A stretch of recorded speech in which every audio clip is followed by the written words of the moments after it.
Bonjour à toutes et à tous. Merci encore une fois d'être là pour ce 4e et dernier webinaire des Jeudis de la recherche de cette année 2025-2026. On commence à se connaître maintenant avec les participants, mais je me présente à nouveau. Je suis Antonella Corvaglia, enseignante également chargée de mission au sein de la DRAN, et je suis accompagnée aujourd'hui de ma collègue Maryse Broussaille, chargée de mission expérimentation et innovation. D'habitude, nous avons aussi Marjorie Bertrand qui n'a pas pu être là aujourd'hui. Nous accueillons en visio nos 2 intervenants qui ont accepté de nous parler de maths et économie de l'attention. Nous avons pour la partie expérience de terrain Ferrugia Baraiti, professeur de mathématiques au Collège des Ulysses, qui témoignera de son expérimentation en classe et nous présentera quelques ressources, fiches, outils produites dans le cadre du projet IAP. Nous avons également Mehdi Kamassi, enseignant-chercheur, directeur de recherche au CNRS, spécialiste de la question et qui nous parlera donc de comment préserver l'attention à l'heure du numérique et alimentera son discours avec des éléments probants issus de ses recherches. Je vous rappelle que vous pourrez poser vos questions au fil du webinaire dans le chat et nous les transmettrons aux intervenants pour qu'ils puissent y répondre à la fin de celui-ci. Et je précise également, pour ne pas que vous soyez étonnés, que pour ce dernier webinaire, nous avons voulu changer de format et nous avons choisi de soumettre à nos invités, Ferrugia et Mehdi, 5 questions clés qui seront le point de départ de leur interaction. Et donc, ça sera un dialogue entre terrain et recherche, bien sûr. Tout cela s'annonce passionnant et nous avons hâte de les écouter. Maintenant, avant de leur laisser la parole, je coupe ma caméra et mon micro et je vais aussi laisser la parole quelques minutes à Maryse Broussaille qui présentera le projet IAP pour contextualiser les activités de Ferrugia. Merci et bon webinaire. Oui, merci beaucoup Antonella. Donc voilà, j'ai été présentée dans mes fonctions et j'ai eu la chance d'accompagner cette année ce qu'on appelle une expérimentation. Ferrugia justement y a participé. Donc des enseignants ont participé avec des partenaires à une expérimentation qui s'appelle YAP, Your Attention Please, qui porte justement sur l'économie de l'attention. Et l'objectif, c'était de faire en sorte de mener des activités disciplinaires, donc aujourd'hui des mathématiques, en lien avec l'économie de l'attention pour voir comment traiter de ce sujet en classe. Et donc Ferrugia aura l'occasion de vous le présenter et plus tard, si c'est nécessaire, j'en dirai un petit peu plus sur ce dispositif. Merci Maryse. Donc on laisse la parole à nos invités, Ferrugia et Mehdi. Ferrugia, tu avais déjà chargé les documents dans la visio et Mehdi, vous pouvez partager votre écran directement au moment où vous en avez besoin.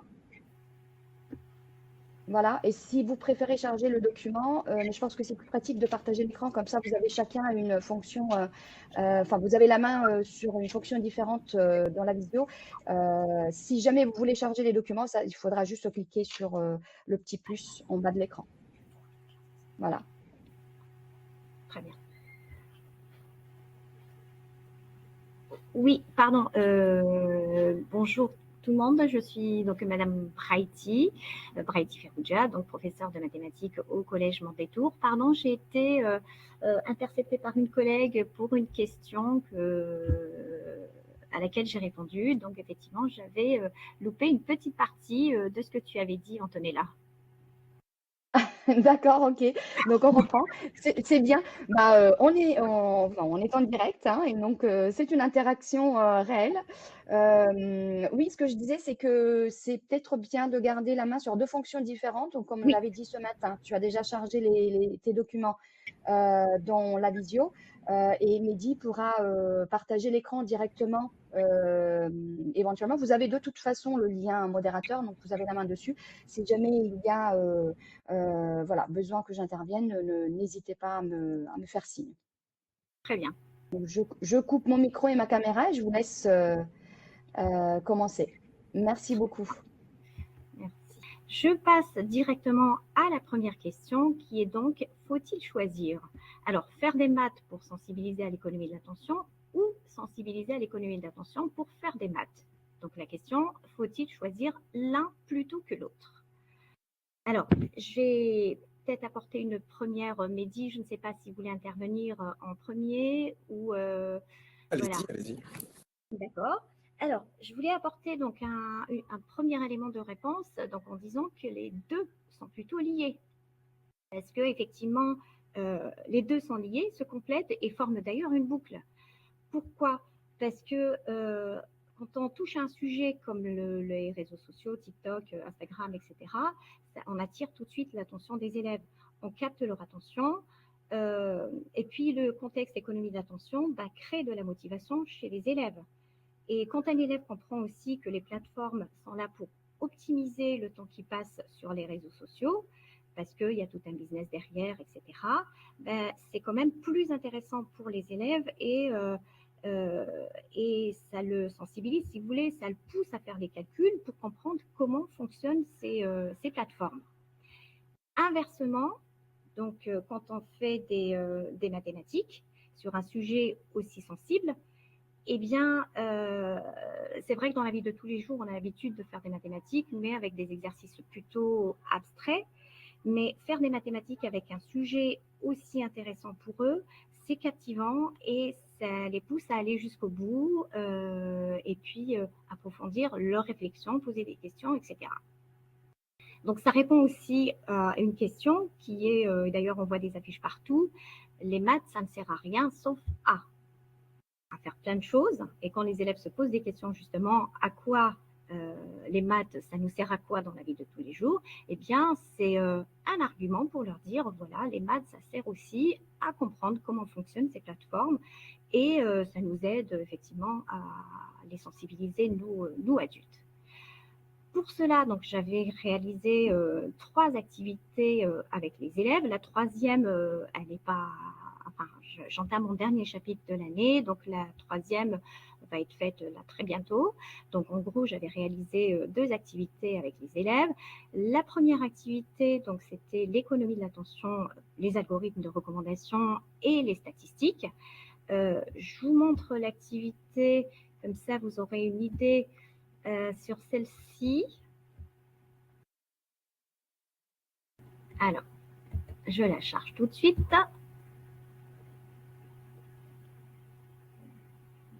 Voilà. L'activité, donc ici. Alors, je la mets, je ne sais pas si elle est visible. Mais quand vous le voyez, moi, je ne vois qu'une sous-partie de l'image. Mais là, on la voit en entier. Alors, est-ce que c'est plus… Hop, est-ce que c'est plus lisible? Oui. Alors, on la voit en entier. Après, on peut agrandir l'écran.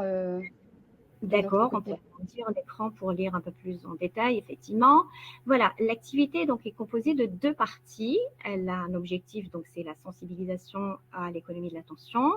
Elle a lieu, enfin, elle aura lieu ou elle a lieu, ça dépend du temps qu'on utilise, sur 2 séances. Donc, la première séance de 55 minutes, dans laquelle on pose des questions aux élèves. C'est quoi un algorithme? Parce qu'il est vrai qu'ils savent tous, enfin, ils ont tous entendu parler des algorithmes, mais ils ne savent pas les définir, ils ne savent pas comment ils fonctionnent, ils ne savent pas comment ils sont utilisés, et ainsi de suite. Donc, il y avait un moment d'échange avec les élèves. C'est quoi les algorithmes de façon générale? Et puis, on rentre dans le but du sujet en posant des questions du type quand tu ouvres une plateforme, type ou un réseau social, est-ce que tu as toujours le même type de vidéo? C'est là où on peut recevoir effectivement des réponses, différentes réponses, des réponses pour certains qui sortent un peu de l'ordinaire.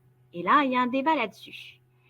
Ensuite, on rentre dans le sujet, pour moi, en tout cas pour ma partie, donc j'ai parlé d'une plateforme fictive qui s'appelle donc Pulse, et sur laquelle, eh bien, alors, pardon, je vais juste essayer de zoomer.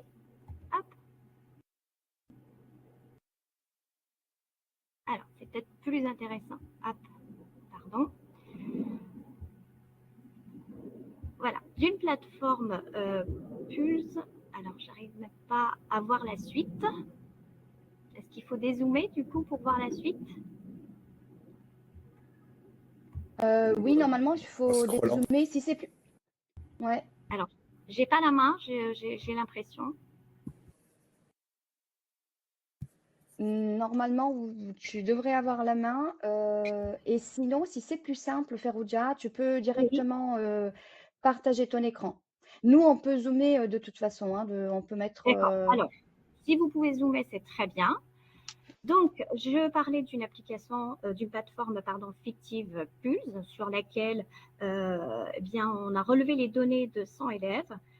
Les données, donc, c'était les temps de visionnage d'une vidéo. Les temps de visionnage, pardon, vont de 5 secondes à 120 secondes, sachant que la vidéo complète dure 40 secondes. Donc, vous voyez le tableau qui est là avec des effectifs.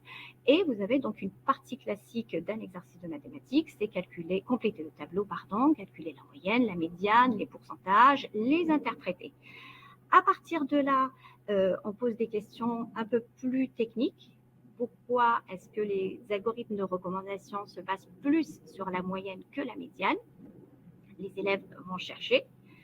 Ensuite, il y aura une autre partie où je rajoute à cette série statistique qui est composée de 100 élèves, donc 5 élèves très actifs, voire ultra actifs. Ce sont des élèves qui vont visionner la vidéo pendant 10 minutes.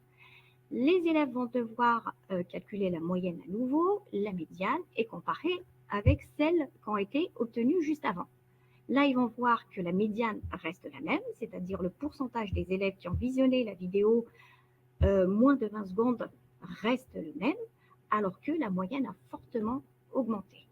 Donc, si vous voulez, ça les pousse à réfléchir à la question précédente. Pourquoi les algorithmes se basent plus sur la moyenne, tiennent plus compte de la moyenne que de la médiane? Ensuite, l'activité ne se termine pas là. Je parlais d'une autre partie où, une vidéo qui est visionnée au moins 40 secondes, c'est-à-dire complète, de façon complète, elle devient performante si au moins 40% de ces élèves-là, ils sont dans cet intervalle-là. En d'autres termes, une vidéo devient performante si au moins 40% des élèves la visionnent de façon complète. Et question donc, est-ce que cette vidéo-là est à recommander? Donc, est-ce que c'est une vidéo performante? Voilà, donc les élèves font le calcul et répondent à la question. Ça, c'est la première séance. Donc, la première séance s'arrête là. Deuxième séance, donc, elle commence avec les résultats. On inscrit d'abord les résultats de la séance précédente. Et c'est là où interviennent les 5 élèves ultra efficaces, les élèves dont j'avais parlé tout à l'heure, hein, qui vont visionner la vidéo pendant 10 minutes. On voit l'écart de la moyenne, de la médiane, et les élèves en tirent une conclusion. Ensuite, on passe à une autre partie qui est la partie, si vous voulez, la partie rentabilité.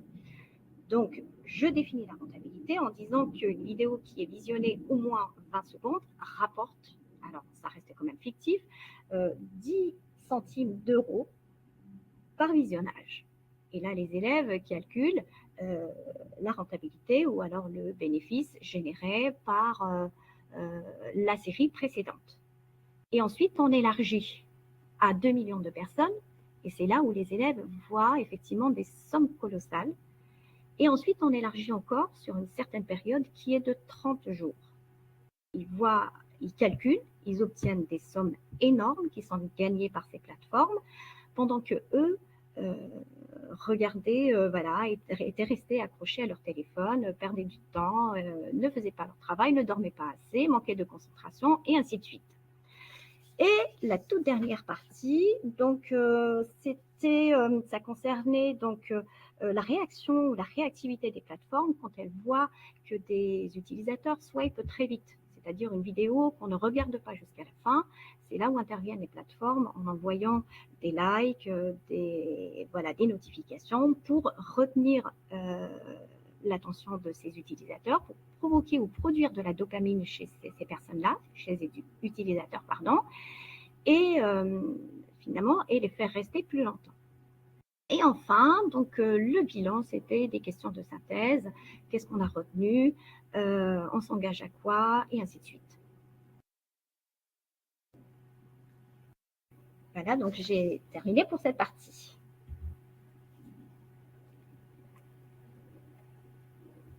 Et, Antonella, est-ce que je réagis Oui, oui. Donc, vous super. aurez les 5 questions. Voilà. Donc, je vous laisse ça, libre de.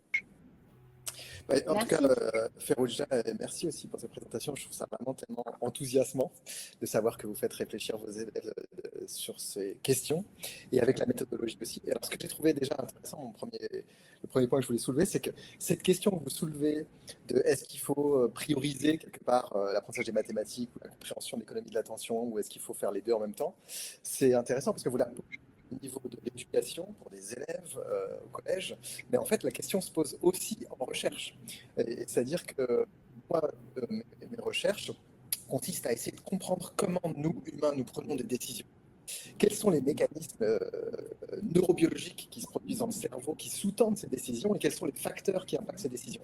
Pourquoi c'est important pour le sujet? Parce qu'en fait, décider de prêter attention à un objet ou à un autre sur une plateforme numérique, ou décider de regarder plus longtemps la vidéo, ou de cliquer pour swiper, par exemple, ce sont des décisions en fait qu'on prend. Donc, ces recherches, dans leur aspect fondamental, peuvent nous éclairer pour comprendre comment nous interagissons avec ces plateformes. Et en fait, dans ces recherches qui sont dans le cadre des sciences cognitives, donc on cherche à comprendre la cognition, comment on pense, comment on agit, comment on s'adapte à son environnement.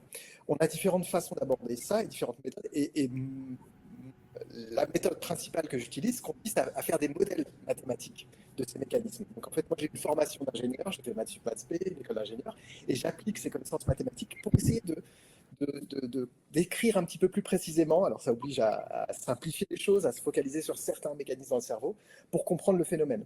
Et donc les mathématiques apportent un éclairage pour comprendre le phénomène et en même temps étudier le phénomène, le comprendre, la situation. On est des humains face à des nouveaux outils numériques qui ont un impact sur notre comportement, vous l'avez dit aussi, sur notre temps de sommeil, sur notre capacité à nous concentrer ou autre, soulèvent des questions, soulèvent des problèmes pour la recherche qui peuvent venir nourrir et parfois nous faire penser à est-ce que le cadre mathématique actuel est bon ou n'est pas bon pour lire, est-ce qu'il faut le réviser. Donc vous voyez, on est aussi dans cet aller-retour entre les deux au niveau de la recherche. Alors je vois qu'Antonella est là.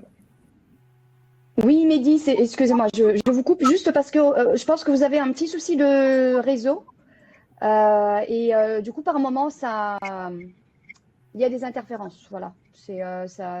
On entend mal. Ah, d'accord, mince. Je vais basculer de réseau. Alors, il y a plusieurs réseaux dans le laboratoire. Je vais basculer de l'un à l'autre. Ça prendra peut-être. Oui, voilà, s'il vous plaît. Minutes. Merci.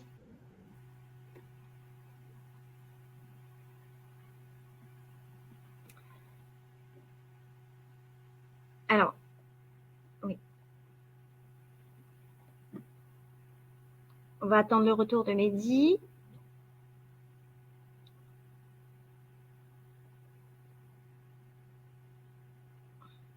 Oui.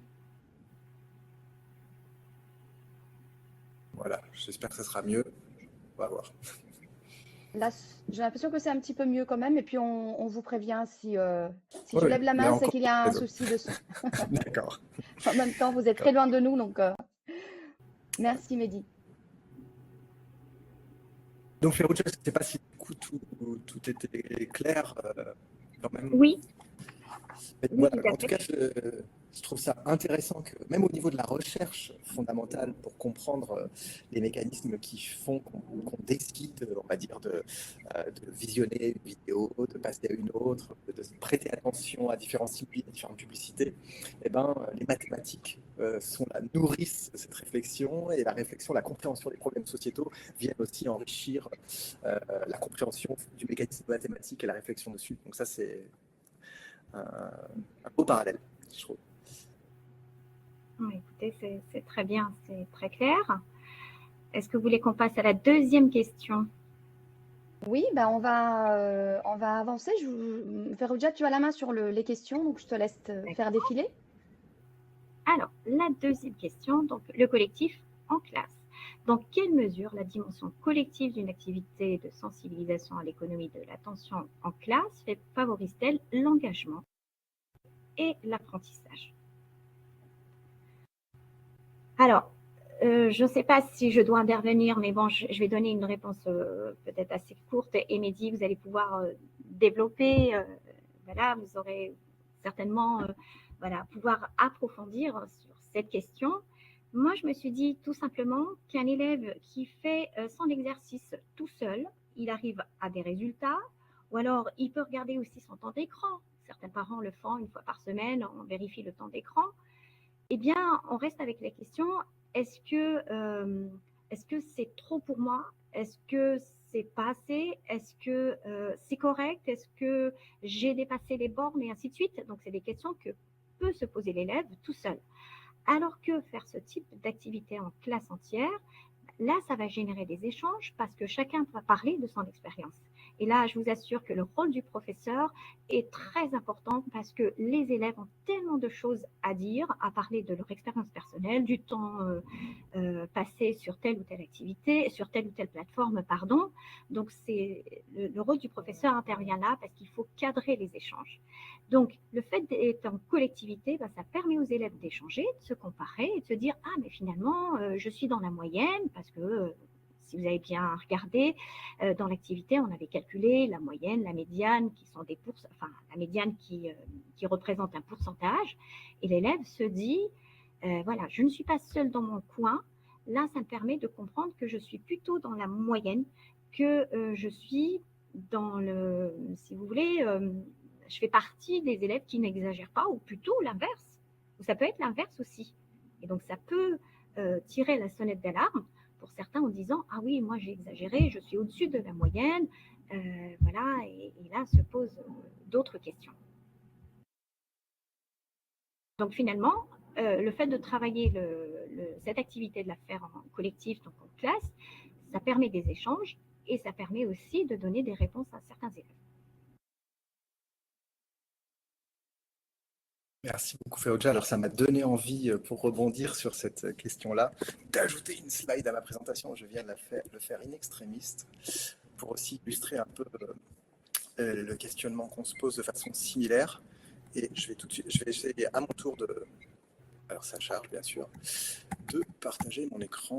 Hop. Et en tout cas, voilà, donc avant de commencer à partager la slide, en gros, c'est vraiment une question très importante.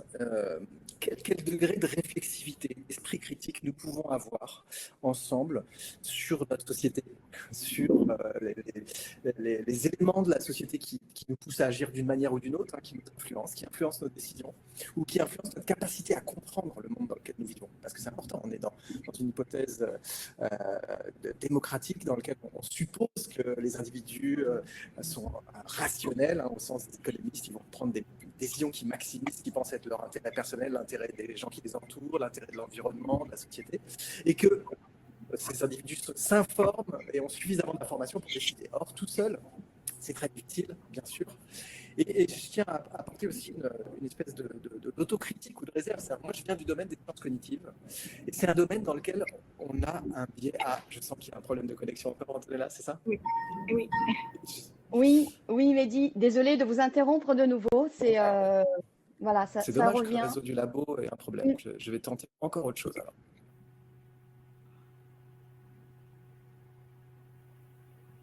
Parce que sinon, il faudra essayer de couper votre caméra. Ça serait dommage de ne pas vous voir en interaction avec Ferrugia, mais ça pourrait peut-être être une solution.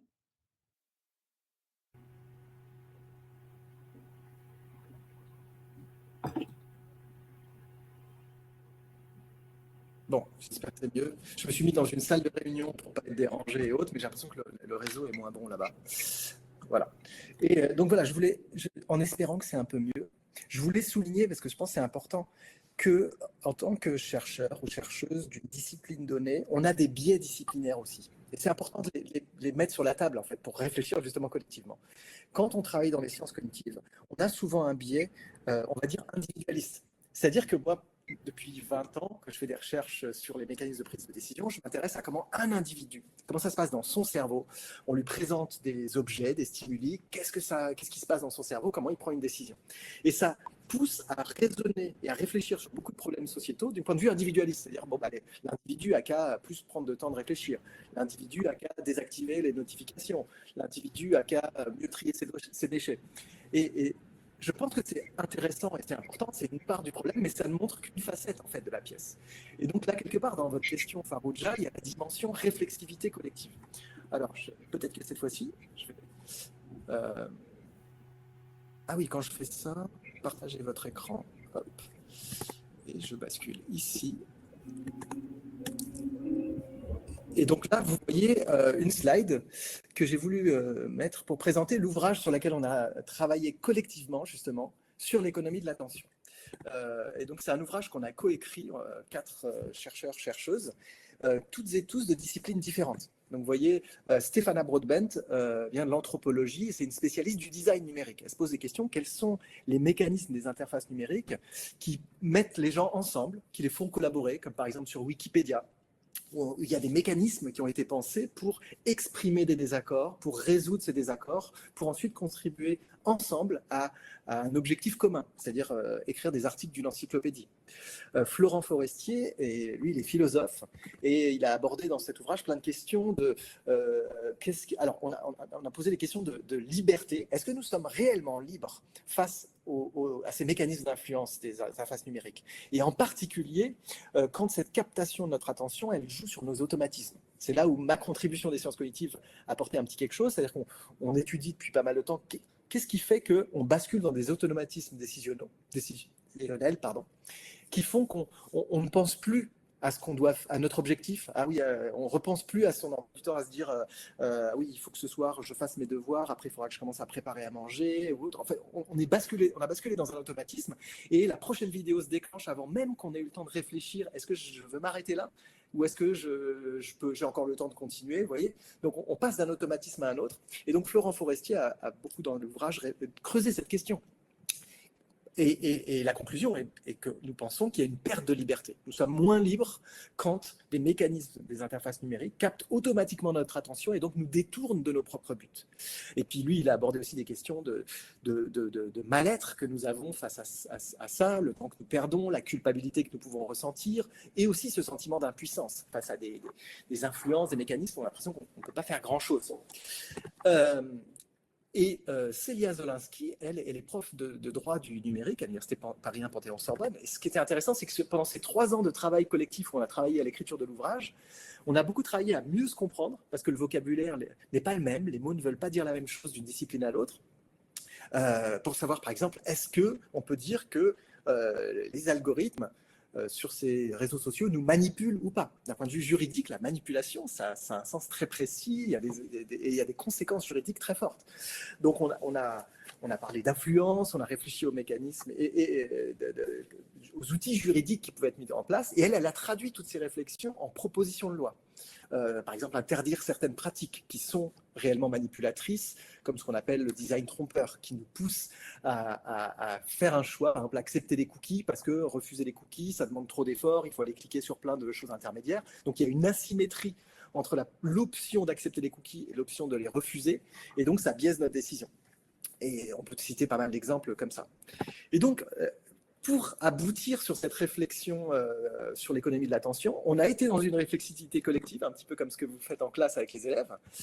Et ça m'a permis, moi qui viens du prisme des sciences cognitives, aussi d'en apprendre un peu plus, notamment grâce à Florent Forestier, sur des éléments de réflexivité collective tels qu'étudiés en sociologie, justement. Ça veut dire qu'il ne s'agit pas seulement de favoriser la réflexivité individuelle, d'un individu qui essaie de comprendre, mais qu'est-ce qu'est en train de faire l'algorithme sur mon comportement? Comment est-ce qu'il m'influence?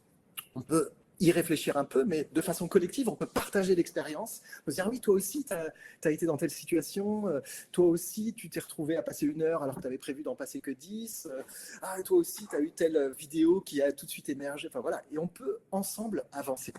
Et en fait, là où c'est important, c'est que dans les propositions que nous faisons, comment agir face à cette problématique de l'économie de l'attention, ça nous a fait aboutir sur une conclusion qu'il fallait aboutir à 3 niveaux complémentaires. un niveau individuel, donc on pourrait rementionner, hein, désactiver des notifications, trier nos automatismes, avoir des moments où on réfléchit sur son propre comportement. Quand est-ce que je bascule dans un automatisme et que ça ne me convient pas finalement? Tous les jours, je rentre, je me dis, allez, je me mets un petit peu sur mon téléphone, je peux me détendre un quart d'heure, et à chaque fois, j'y passe une heure. Donc, je ne suis pas satisfait de mon propre comportement, donc j'essaye de me mettre des règles, des garde-fous pour m'aider, mais ça ne suffit pas, et on souligne vraiment sur le fait que ça ne suffit pas. Donc le niveau collectif, c'est justement cette réflexivité collective.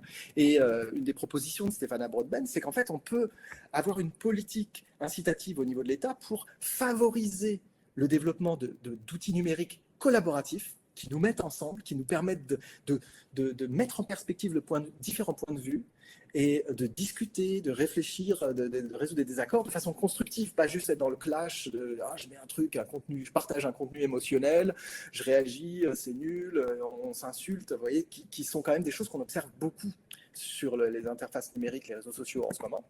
Et le troisième niveau est le niveau institutionnel, et avec notamment des adaptations du droit. Et oui, c'est vrai que j'ai mélangé un petit peu, enfin, le fait d'avoir une incitation au niveau institutionnel pour favoriser des plateformes collaboratives, pour ne pas juste laisser notre attention aux pâtures au plus puissant. Voilà, j'étais un petit peu long, mais quelque part, je voulais montrer un pendant un peu dans nos recherches et dans nos réflexions de cette dimension réflexivité collective telle que vous l'analysez en fait en classe. Oui, merci beaucoup Mehdi pour cette analyse très complète et d'ailleurs dans ce que vous avez dit, il y a des réponses aux prochaines questions. Voilà, c'est très complet, merci beaucoup. Alors, je vais repasser aux questions, donc je vais charger le diapo.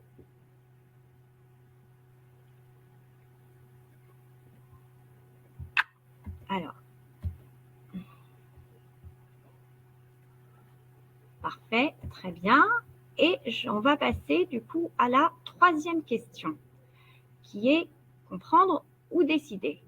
Apprendre et comprendre suffit-il pour décider? Donc, à quel moment l'élève passe-t-il de « je comprends comment ça marche » à « je questionne les effets sur moi ». Donc, là, si vous voulez bien, Mehdi, je vais apporter quelques petits éléments et puis après, vous allez pouvoir apporter votre expérience et vos connaissances élargies. Alors, avant de parler des élèves, je parle de mon expérience moi-même. Et je peux même dire, avant de commencer à parler de ça, on sait tous que le sucre est très mauvais pour la santé, mais malgré ça, on continue à en consommer. C'est exactement mon cas, puisque je suis piégée par les réseaux sociaux. Je comprends, vous voyez, je suis adulte, je comprends comment les algorithmes de recommandation captent notre attention, je comprends la monétisation qu'il y a derrière, je comprends plein de choses, les effets sur le cerveau, la concentration, le sommeil, etc. Mais malgré ça, je n'arrive pas à m'en détacher. Alors, c'est un peu le même principe pour les élèves. Quand on fait ce type d'activité en classe, ils se rendent compte de ce qu'il y a derrière. C'est mon téléphone qui me propose ce type de contenu. Parce que je ne vous cache pas que les premières réponses des élèves, comment se fait-il qu'on a toujours le même contenu? Eh bien, c'est mon téléphone qui choisit à ma place. Alors, à partir de l'activité, certains, beaucoup ont compris que ce n'est pas le téléphone qui propose des contenus, qu'il y a tout un système derrière, il y a ces algorithmes, etc., qui sont beaucoup plus complexes que ce qu'on a étudié en classe. Ils comprennent l'aspect financier qu'il y a derrière, parce qu'ils ont calculé les revenus de ces plateformes qui sont colossaux. Alors, oui, en classe, il y a une prise de conscience. Oui, c'est vrai, on est manipulé, etc. Ils comprennent qu'ils perdent un peu de leur liberté parce que ce sont les algorithmes qui décident à leur place, j'ai envie de dire. Mais de là à passer à l'action et dire « j'arrête, je désactive mes notifications, je passe moins de temps », c'est sûr que ce n'est pas aussi simple que ça. Parce qu'on sait qu'il y a des ingénieurs qui travaillent avec ces plateformes, qui sont là pour contourner notre volonté, si vous voulez, de prendre des décisions lucides. De prendre une décision lucide et de me dire « j'arrête, je désinstalle mon application ». Et ça, je trouve qu'on a du mal. Et la même chose pour les élèves aussi. Ils sont conscients, mais ils n'arrêtent pas. Je repose la question une semaine plus tard, qui a arrêté? Personne. Qui a diminué son temps d'écran? Ils se mettent tous à rire. Ils n'ont pas pu. Voilà. Oui, c'est fascinant, c'est très très très intéressant. Merci encore, Farouja. Et je trouve que d'ailleurs ça donne envie de travailler encore plus en tandem entre la recherche en laboratoire, à l'université et la classe, parce qu'en fait ça peut être des exemples aussi sur lesquels nous on peut s'appuyer, ou voire même avoir des données de vos travaux qui soient anonymisés bien sûr, mais qui servent à chiffrer. Par exemple, comment les élèves ont un ressenti, est-ce qu'ils sont nombreux à échouer, on va dire, à atteindre leur propre objectif qui se serait fixé de diminuer leur temps d'écran, ce genre de choses. D'une part, j'ai envie de dire, je peux constater aussi dans mes interventions, qui ne sont pas si nombreuses, mais avec des adultes aussi. C'est-à-dire que quand je vais faire une conférence sur l'économie de l'attention et que je discute avec les gens, il y a quand même toujours des gens pour dire non, mais moi je pense que je ne suis pas influencé, ou au départ, ou pour ensuite dire bah oui, j'aimerais bien finalement adapter, mais j'y arrive pas. Deuxièmement, je fais le même genre d'ailleurs de préambule que vous venez de faire, c'est-à-dire que moi aussi finalement ça fait 20 ans que je réfléchis à ces questions, notamment l'influence de la publicité sur nos comportements automatiques et autres. J'analyse un certain nombre de ces mécanismes dans le domaine numérique comme même dans le domaine analogique, hein, on pourrait dire la publicité qui a la bonne vieille publicité dans d'autres espaces, l'espace public, à la radio, à la télévision, voilà, dans la presse écrite. Et en même temps, je suis conscient que je reste influençable et très influencé, c'est clair et net. Parce que, et donc souvent le propos que je tiens, c'est qu'il y a une asymétrie entre moi, individu, citoyen ou citoyenne, avec mes mécanismes métacognitifs, c'est-à-dire penser sur mes propres pensées et observer mon propre comportement, et essayer de mieux contrôler, d'avoir une maîtrise de mon comportement, et une industrie qui a affiné ces mécanismes d'influence pendant des décennies avec des budgets colossaux. Donc c'est bien que vous fassiez réfléchir aux élèves aussi au budget, parce qu'en fait on peut aussi ensuite faire des budgets annuels de ces industries, voire même l'accumulation de connaissances qu'ils ont grâce à des psychologues, des ingénieurs, des informaticiens, plein de genres de différentes disciplines depuis des décennies. Parce qu'il y a beaucoup de choses qui sont réutilisées dans le domaine digital, qui sont des choses qui étaient connues dans le marketing ou la publicité déjà avant. Et donc, il y a une asymétrie. On ne peut pas attendre de qui que ce soit, hein, sauf exception statistique, de se maîtriser soi-même et par exemple, dans le domaine écologique. Un des propos, par exemple, que j'avais écrit une phrase à un moment dans une tribune, dans Libération, pour dire, voilà, certes, on peut faire des efforts pour mieux trier nos déchets, mais c'est très difficile de faire bien et de progresser face à un processus industriel systématique, un bombardement publicitaire qui nous incite sans arrêt à toujours consommer plus. Donc, dire c'est... Et donc, cette dimension-là, elle est importante.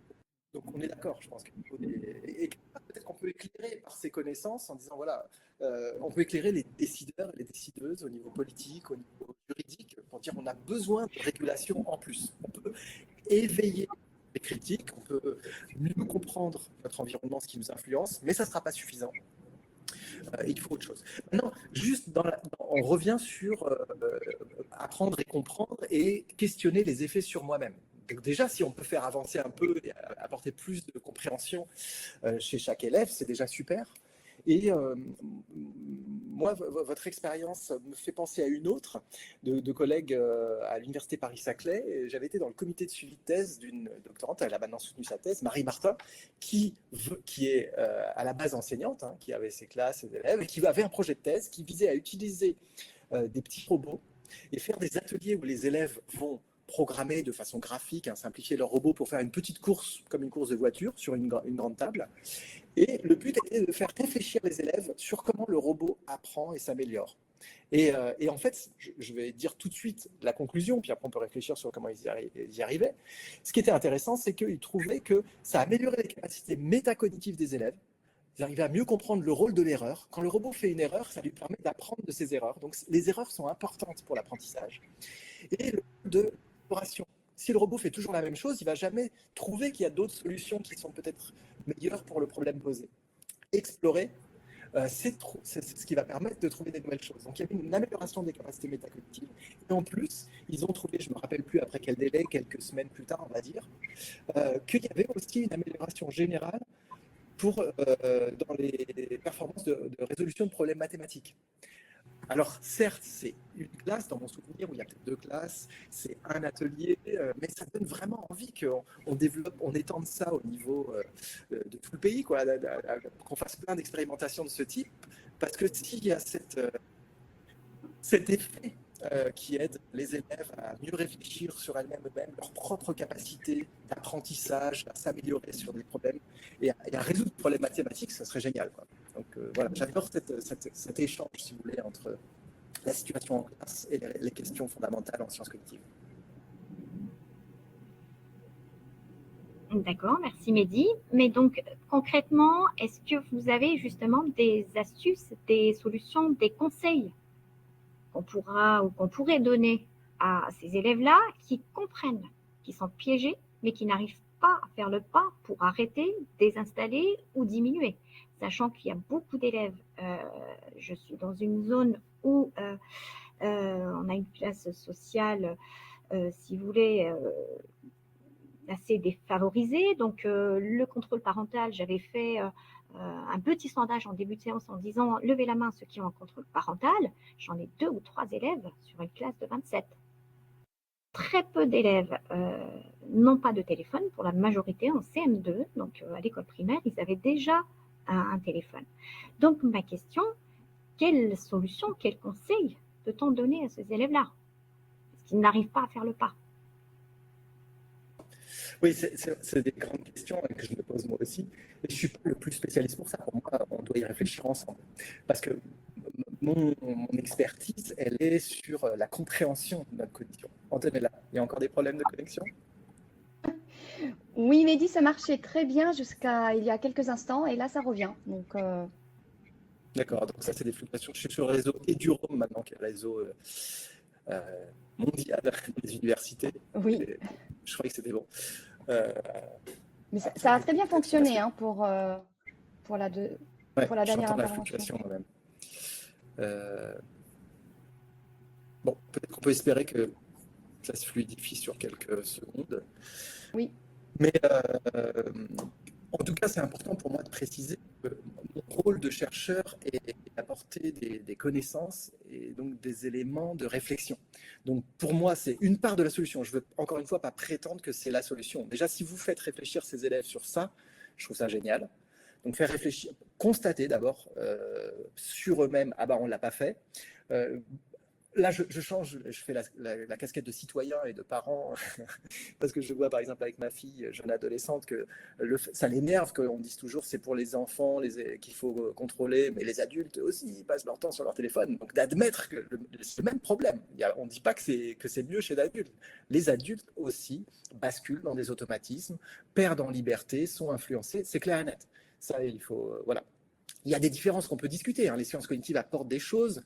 Je ne sais pas si c'est les enfants que ça peut faire réfléchir, c'est peut-être dur, mais en tout cas, au moins pour les parents, il y a aussi des choses qui n'ont pas encore mûri en termes de maturité cérébrale, notamment le cortex préfrontal. On sait que les connexions mûrissent entre 20 et 25 ans. Ça veut dire qu'avant ça, on n'a pas encore un cerveau d'adulte et ça peut se refléter dans plusieurs choses au niveau comportemental.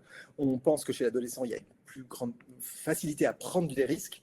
Il y a plus d'importance de donner dans les décisions que prend l'adolescent sur le jugement social, comment il va être perçu par les autres. Ça ne veut pas dire que c'est encore une fois absent chez l'adulte, mais c'est juste plus fort au niveau de l'adolescence. Et troisième point, et qui m'intéresse beaucoup, qui fait plus de lien avec mes recherches, une plus faible capacité à se projeter sur les conséquences à long terme. C'est-à-dire si je dis à mon enfant ou à mon adolescent, mange mieux parce que sinon dans 5 ans ou dans 10 ans tu seras en moins bonne santé, 5 ans, 10 ans, ça paraît une éternité, c'est trop loin. Ouais. Et donc, ça veut dire que là, que l'enfant ou l'adolescent prenne une décision de faire plus attention, notamment dans sa relation, son hygiène numérique, on pourrait dire, pour des conséquences, par exemple, démocratiques, quand il deviendra électeur, électrice, c'est loin. Voilà. Donc, je ne sais pas si on peut y réfléchir ensemble. Maintenant, ce que j'ai beaucoup aimé dans votre atelier, dans votre première approche, c'est aussi de les faire réfléchir sur les statistiques. C'est-à-dire qu'au-delà d'avoir constaté sur soi-même qu'on n'arrive pas à diminuer son temps d'écran, si on pouvait, pareil, les faire travailler sur des chiffres ou faire une expérience où on montre que c'est général et que presque personne n'arrive à diminuer son temps d'écran, ou alors c'est vraiment de la fluctuation statistique. Est-ce que vous, Farouja, dans votre expérience, vous avez l'impression que ça les ferait augmenter un peu, élargir leur compréhension de la problématique, et voire même réfléchir et comprendre pourquoi on a besoin de rajouter des règles. Vu qu'on ne peut pas se réguler tout seul complètement, bah, le contrôle parental est une façon de se mettre des règles, quitte à aussi se mettre du contrôle soi-même, se dire, voilà, je décide, je fais un contrat avec mon parent, ce sera 1 heure par jour quand je rentre de l'école, et je m'y tiens. Enfin voilà, et on peut constater ensemble, bah non, mais là on avait dit 1 heure, c'était finalement 1 heure et demie, on est d'accord, ça va pas, on n'a pas respecté le contrat, on s'était mis d'accord ensemble sur le contrat.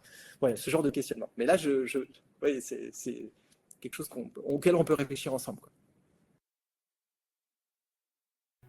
Oui, tout à fait. C'est une très bonne idée, effectivement. Mais c'est des choses auxquelles j'ai pensé aussi. Le seul problème, c'est que nous, notamment en troisième, parce que l'activité, le travail était fait avec des élèves de troisième, on est vraiment très limité au niveau du temps parce qu'on a, comme vous le savez tous, on a un programme qui est très chargé, qu'on n'arrive pas à finir, c'est la course, parce qu'il aurait fallu un peu plus de séances pour réfléchir à ce type de questions.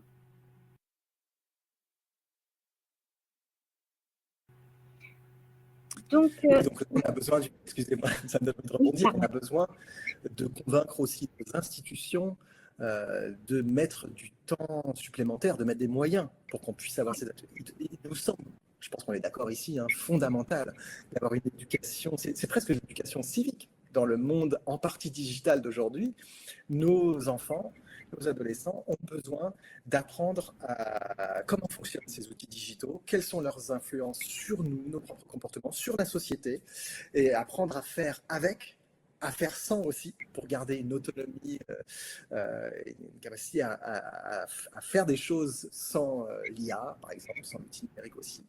Et donc, là, de ce point de vue-là, moi j'ai eu une toute petite participation au Conseil scientifique de l'éducation nationale, notamment ce groupe de travail 8, Esprit critique, dirigé par Elena Pasquinelli, et donc j'ai trouvé que c'était vraiment super. C'est aussi des travaux et des discussions entre enseignants dans le secondaire et chercheurs, chercheuses. Et du coup, il y avait des gens qui mettaient en place des ateliers, on pouvait avoir des retours sur ces ateliers, on pouvait réfléchir à... Il y a des collaborations qui se mettaient en place, et je pense que ce Conseil scientifique de l'éducation nationale essaye de pousser pour que, au niveau national, on dédie plus de temps à la formation à l'esprit critique. Donc c'est peut-être aussi quelque chose qu'il faut continuer d'appuyer. Effectivement, ça serait une très bonne chose. Et de l'autre côté aussi, au sein d'un établissement, on peut faire aussi un travail collectif. C'est-à-dire, nous, en tant que professeurs de mathématiques, on peut parler calculer avec des chiffres, etc., et en tirer des synthèses, mais ça peut être aussi un travail en commun avec un professeur de SVT, donc qui lui expliquera sa partie, les inconvénients ou les méfaits du fait de passer beaucoup de temps sur les réseaux sociaux, etc., sur ces plateformes-là. On peut inclure aussi des professeurs comme les professeurs documentalistes qui normalement sont en charge de cette partie-là, tout ce qui est éducation numérique, etc. Donc oui, c'est vrai, il nous faut du temps supplémentaire et du temps aussi pour travailler en équipe.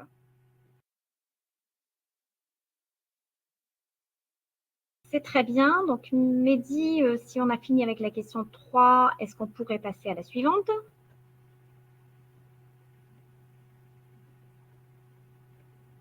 Alors, la suivante, donc l'illégitimité. Certains professeurs vont parler de sentiment d'illégitimité, de manque de formation pour proposer ce type d'activité. Quelles solutions et quels moyens existent ? Il est vrai que moi, même au sein de mon établissement, certains professeurs sont très réticents en disant « de toute façon, moi, je n'ai pas de réseaux sociaux, je ne m'y connais pas, je ne travaillerai pas ce type d'activité » par peur que les élèves me posent des questions auxquelles je ne pourrais pas répondre et je ne me sens pas à l'aise avec ce type d'activité. Il y a des collègues qui pensent aussi qu'il faut des formations assez poussées en informatique, il faut, voilà, alors que sincèrement, je dirais, je ne sais pas si ça va rassurer donc des collègues ou pas, on peut s'y mettre petit à petit. Il existe quelques formations au numérique Donc, on n'a pas besoin d'être professeur d'informatique, on n'a pas besoin de faire de la SNT, qui est donc les sciences du numérique et technologique, pour pouvoir faire ce type d'activité. Il est vrai que quelquefois, des élèves posent des questions plutôt techniques, mais rien ne nous empêche de leur dire ou de répondre à l'élève, je vais vérifier cette information et je te répondrai plus tard. Donc nous, on a nos sources, on vérifie, et puis on donne la réponse. Je pense que ce n'est pas une honte. Après, les collègues qui pensent qu'il faut faire plusieurs formations, je pense qu'il faut se mettre à l'aise parce que c'est un sujet de société, c'est un sujet qui nous touche, nous tous. Et on sait que les mathématiques ne servent pas seulement qu'à résoudre des exercices et donner des réponses. Elles servent aussi à beaucoup de choses. La fiche, les mathématiques, ça sert à quoi? Eh bien, on la voit partout. Ça sert à interpréter, ça sert à prévenir, ça sert à se questionner, ça sert à protéger, ça sert à beaucoup de choses. Donc, les mathématiques, il faut qu'elles servent à l'éducation, au numérique, et notamment donc à ce type d'activité. Donc on peut être à l'aise, pour moi, je dirais. Je ne suis pas une experte en informatique. C'est vrai que j'étais au lycée avant, donc j'ai enseigné la SNT, qui est donc la science du numérique et technologie, donc je m'y connais un peu dans tout ce qui est réseau, etc. Mais pour moi, un professeur qui a un réseau social, qui sait comment les choses fonctionnent, peut vraiment être à l'aise et faire ce type d'activité.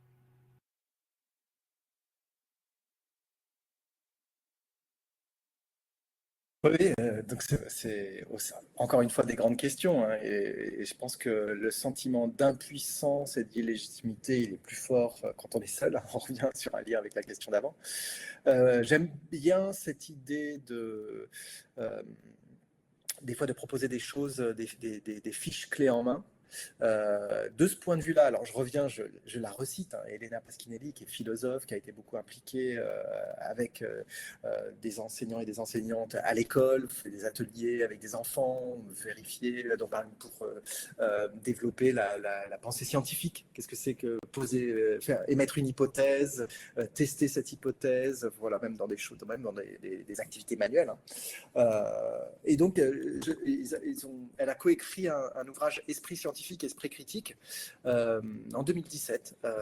Et je crois qu'il y a plusieurs tomes qui sont en fonction du niveau, peut-être pour l'école primaire, école secondaire. Et il y a un ensemble de fiches, justement, et de propositions pour, par exemple, faire travailler les capacités de raisonnement, raisonnement par analogie, autre chose, enfin, tout un ensemble de compétences qu'on voudrait aussi faire développer dans le cadre de l'esprit critique.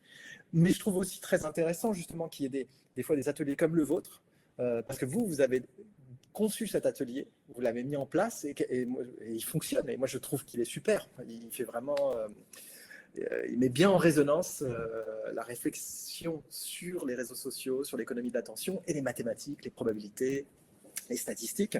Et donc, ça donne envie de, voilà, ça pourrait être aussi une fiche clé en main, une proposition d'atelier. Et puis, tout collègue qui enseigne les mathématiques n'importe où en France ou ailleurs d'ailleurs peut s'y retrouver, c'est-à-dire peut bien y voir son expertise mathématique légitime pour cette partie-là et ensuite faire réfléchir sur un objet hein, qui est l'économie de l'attention. Je sais pas s'il faut peut-être aussi qu'on se mettre plus souvent, alors c'est une question de temps, on est d'accord, hein, on a eu un temps limité et puis nos institutions ont moins de moyens, que ce soit l'école, l'université, donc on a plus de temps à faire de la bureaucratie, donc moins de temps à explorer, à expérimenter, à faire des choses nouvelles, mais se mettre plus souvent en tandem, peut-être pourrait aider aussi, parce que c'est vrai qu'à ce moment-là, peut-être que les collègues qui enseignent avec les élèves, donc qui ont l'expertise de voir le comportement des élèves, de savoir transmettre une connaissance à ces élèves, ce dont moi je suis incapable. Hein. Moi je fais des interventions surtout pour les adultes, et puis en lycée, de temps en temps, une fois ou deux fois par an, avec des comptoirs des sciences, des clics, des associations qui font ça, de faire intervenir des chercheurs et des chercheuses, je le fais. J'ai essayé un petit peu en collège, je suis décontenancé parce que je me rends bien compte que mon niveau de parole, le fait de parler en mode conférencier, je perds leur attention. Donc voilà, on peut pas, on a besoin de se compléter quoi. Mais au fond, de travailler en tandem peut-être pourrait aider à appuyer le versant scientifique pour qu'on ait plus un sentiment de légitimité. Et pour le chercheur et la chercheuse aussi. C'est-à-dire si on parle de l'effet sur les élèves, on se sent plus légitime si on a des professeurs du secondaire ou du primaire qui sont avec nous et qui peuvent appuyer ça par leurs observations. Donc, ouais. peut-être que ça serait une part de solution à explorer. Merci beaucoup Mehdi, parce que vous avez mis le doigt sur des choses que j'avais complètement oubliées. Effectivement, ce que vous avez dit, l'intervention de chercheurs ou de personnes via des associations ou autres, ça pourrait être un point très positif, parce que là, on écoute le professeur tout au long de l'année, mais une intervention extérieure est plus intéressante aussi pour les élèves, parce que là, ils sont concentrés, là, ils se disent, oui, c'est quelqu'un voilà, qui n'a pas... On n'a pas le même lien avec cette personne qu'avec notre professeur, donc ils sont plus intéressés. Donc il y a ces interventions extérieures, effectivement, qui peuvent être un point positif. J'ai oublié, donc, mais ça j'en avais parlé à la question précédente, le travail en commun, donc avec d'autres professeurs quand on n'est pas à l'aise. On peut se dire une activité, ben, écoutez, on peut... moi, je m'occupe de cette partie-là, tout ce qui est calcul, tout ce qui est interprétation, etc., je m'en occupe. Et aux professeurs documentalistes ou aux professeurs d'EMC de s'occuper de tout ce qui est, de toute la partie, réflexion, partie critique, etc. Donc, ça peut être un travail fait en commun. Autre chose sur lequel vous avez mis le point, et je vous en remercie, c'est le partage d'activités clés en main, donc toutes prêtes. Voilà. Ça peut être aussi des activités avec un corrigé. Donc, finalement, le professeur en lui-même n'a pas grand-chose à faire à part s'approprier donc l'activité et la réaliser avec les élèves.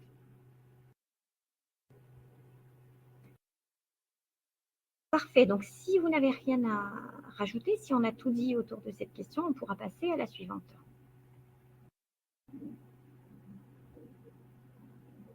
Alors, la suivante, donc c'est la toute dernière question, le lien avec les familles. Comment aider, sensibiliser nos élèves dans une démarche de co-éducation école-famille? Exemple, voilà, après là c'est un exemple. Donc comment sensibiliser et aider nos élèves dans une démarche de coéducation école-famille? Alors, pour moi j'ai quelques petits points. Alors, aider, oui, surtout dans l'établissement où je suis, on a un niveau social, effectivement, qui fait qu'on a des parents qui ne parlent pas bien français, on a des parents pour qui le contrôle parental, ils ne savent même pas ce que c'est.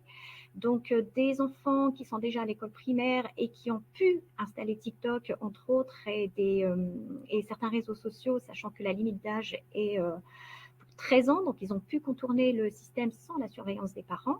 Donc c'est là où on se dit, est-ce qu'il faut faire participer aussi les parents? Est-ce qu'il faut les sensibiliser aussi aux dangers de ces plateformes? Et là vient un travail qu'on peut faire, bien entendu, avec ces familles-là.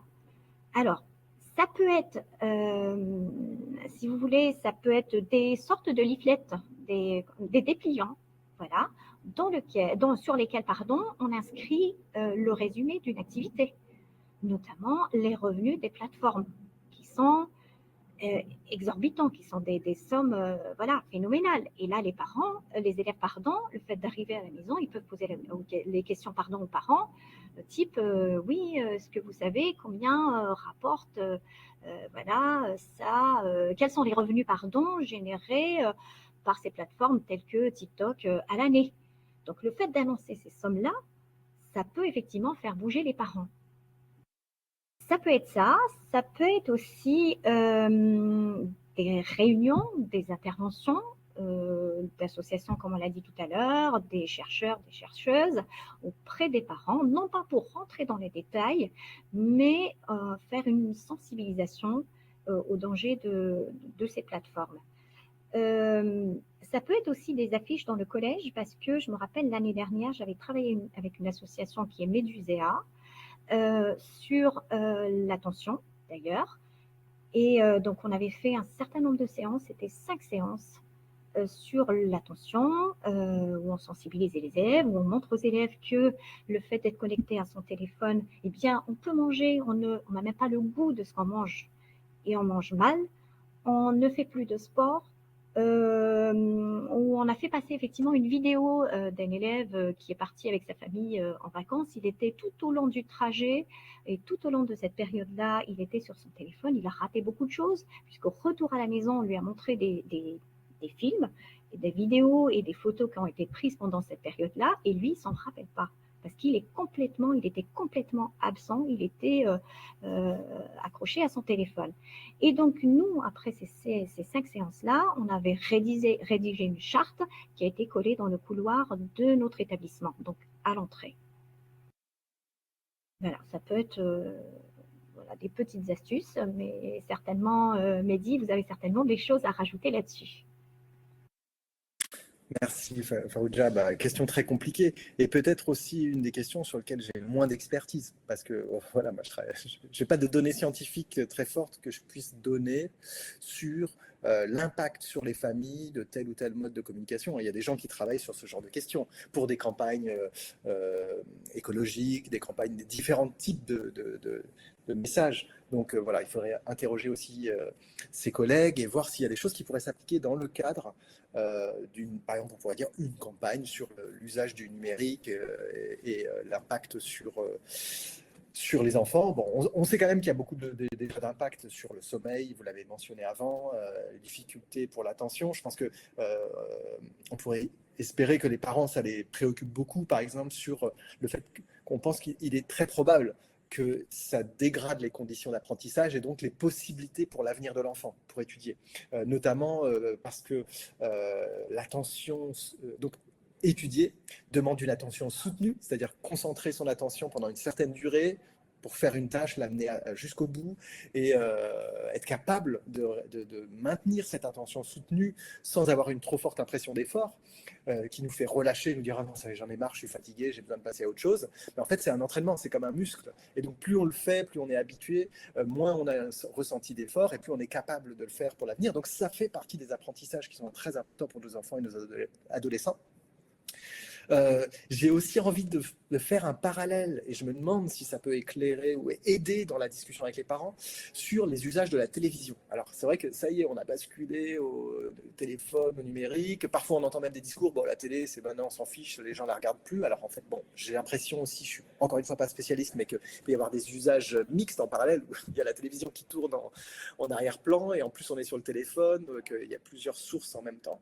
Mais ce qu'on sait déjà sur la télévision, et il y a beaucoup d'études qui ont été faites pendant des années, et je me souviens d'une analyse que faisait Michel Desmurger. Donc il y a plein de choses qu'il cite dans les revues de littérature qu'il a faites, et il y a des choses qui ont été plus tard remises en cause, mais il y a aussi des données qui me semblaient faire assez consensus, que en fait, plus on passe de temps, donc plus un enfant passe de temps face à la télévision par jour, au-delà d'une heure, donc chaque heure qui se rajoutait, je crois que l'analyse était qu'en moyenne, ça a diminué de 30% les chances de ressortir, de faire des études supérieures, si vous voulez, de ressortir avec un diplôme universitaire.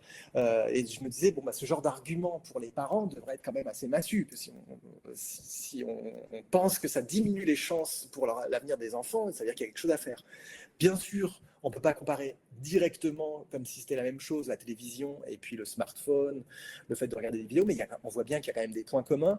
Et en particulier, surtout, il me semblait qu'un des facteurs importants qui avait été analysé scientifiquement sur cet effet du temps de visionnage sur diminuer la chance de faire des études et de ressortir avec un diplôme supérieur, était le manque à gagner, en fait. C'est-à-dire que c'est du temps qui n'est pas passé à autre chose, à lire, à échanger avec les membres de la famille, à apprendre, à partager nos expériences, à aller faire des activités culturelles. Alors ça dépend bien sûr du milieu socio-économique. Il y a des familles dans lesquelles il n'y a pas d'habitude d'aller au musée ou autre, et où peut-être le manque à gagner n'est pas le même. Donc voilà, encore une fois, je ne suis pas spécialiste, je retranscris les choses, c'est ce que j'avais compris.